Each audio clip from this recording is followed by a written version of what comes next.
All right, ladies and gentlemen, welcome back to the channel. We're talking about the Atlanta Falcons in today's video. I haven't made a Falcons video in way too long. I apologize for that, but this is, in my opinion, one of the most misunderstood teams in the National Football League. And what gave me the inspiration to even make this video is I was just scrolling Twitter and I saw a tweet from Warren Sharp, and he was ranking the NFL's best offensive lines, and he had the Atlanta Falcons as number 2. And in first place, it was the Detroit Lions. And I want to make one thing very clear because I like the Detroit Lions.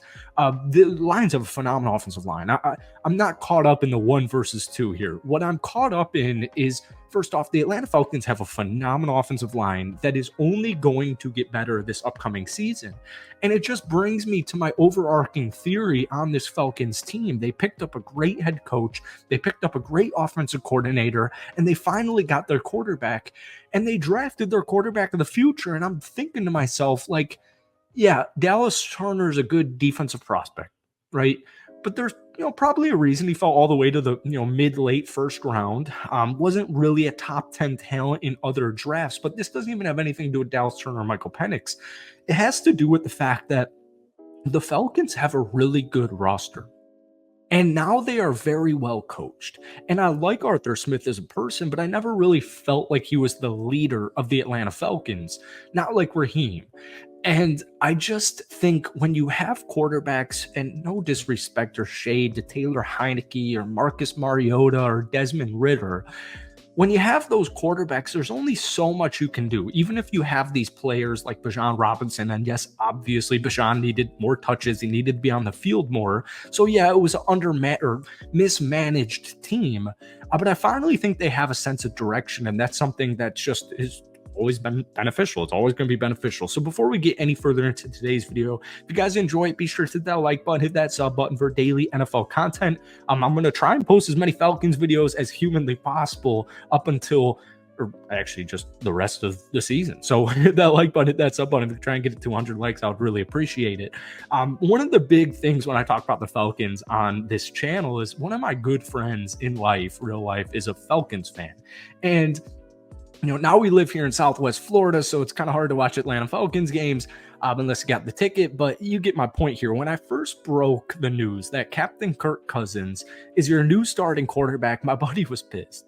And at this point, he's a casual Falcons fan, so don't, be taking shots at him. He's a good guy, good golfer, hell of a golfer too, if he ever watches this. And then when I broke the news about Michael Penix, he was upset as well. And I just want to say, the Atlanta Falcons' last couple of quarterbacks, and just like, I hate to be that dude, but specifically Desmond Ridder, there's only so much you can do. When my starting quarterback is throwing for 177 yards per game, there is only so much you can do. And even if Kirk Cousins is a 2-year move, and even if the Atlanta Falcons do not win a Super Bowl with Kirk Cousins, I still think this was a beneficial move, folks. And I don't need to tell Falcons fans this. It's been way too long since the Atlanta Falcons were in the playoffs. Like, it's been way too long. And when I have these, what I think generational, like, guys, 2017, last playoff appearance. 2017 was the last season you won more than 7 football games. It's 2024. So Falcons fans, rightfully so, are fed up. Change needed to occur. And what better change than to go out there and get a solidified, proven veteran QB who can single-handedly win you football games in Kirk Cousins. So even if, the Falcons the next 2 seasons, right? Because Kirk Cousins guaranteed $100 million. Let's say the Falcons this upcoming season win 10 games, get into the playoffs, but don't, win the NFC South. But then the year after that, they win 11 games, 12 games, and win the NFC South. And, maybe one of those 2 seasons, hopefully you win at least 1 playoff game. I still think you need to get right back on track. Because if you didn't pick up Kirk Cousins and you draft the quarterback of the future in Michael Penix, well, it's a rookie quarterback. And not everybody's going to be C.J. Stroud in the Houston Texans. So you need to get the culture back. And when I look at guys like Bijan, who's a little bit ahead of schedule, Drake London, obviously still super young, Kyle Pitts, obviously still super young, but this offensive line, like, it's that good. You need a competent, capable QB. And so what I'm thinking is, even though it's the NFC South, let's just say Michael Penix was drafted at 8, right?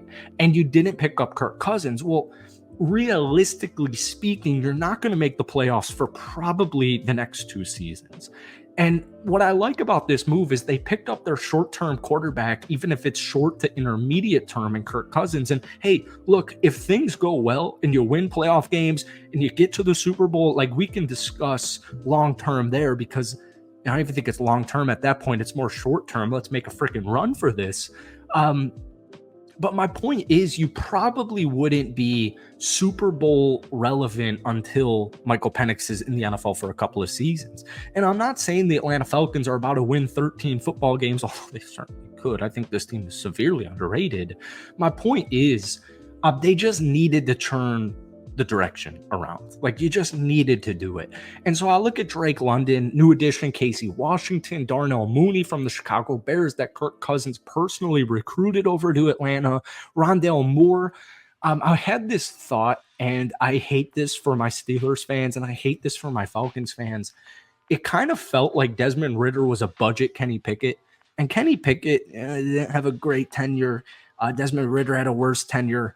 It's just not a good comparison, and maybe it is unfair on my end, but like you get my point here. Change needed to occur. And even if we're talking long term, you just used a top 10 pick on a quarterback. I'm coming from a Packers fan who drafted Aaron Rodgers when Brett Favre was still doing his thing and drafted Jordan Love when Aaron Rodgers was still doing his thing. Just don't worry about draft, like where Michael Penix was drafted. And maybe, you know what, like, look, I'll keep it a buck with you guys. Yeah, the Falcons need an edge rusher, right?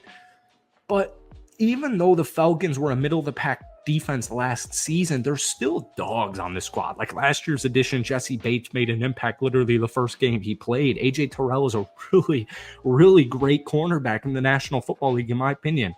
I like Troy Anderson a lot. I like the new addition of Caden Ellis. I like David Onyemata. I think he's underrated. I think Grady Jarrett's underrated. Like, the Falcons, in my opinion, have a really underrated defense with just not too many household names, but it's still a perfectly capable defense to give it a run to the Tampa Bay Buccaneers in the NFC South. And now that they have Kirk Cousins and I'm looking at their schedule, I'm just thinking to myself, I'm glad they picked up Mostert, right? Or Morse. I'm glad I always do that. I'm glad they picked up Zach Robinson. And I just think, like, short term, intermediate term, and long term, I just like the direction of the Atlanta Falcons because they finally figured out the quarterback position, which has just been severely lacking in the last couple of years when Arthur Smith was in tenure. So I know this was more of a rant and a ramble, but hopefully my Falcons fans watching this video can, like, appreciate it or see what I'm talking about here. The Atlanta Falcons, in my opinion, are easily a 10-win team this upcoming season, and I just like what they did. All right, so that's it for today. Hit that like button, hit that sub button for daily NFL content. But guys, give me a projected win-loss total for the Atlanta Falcons down below.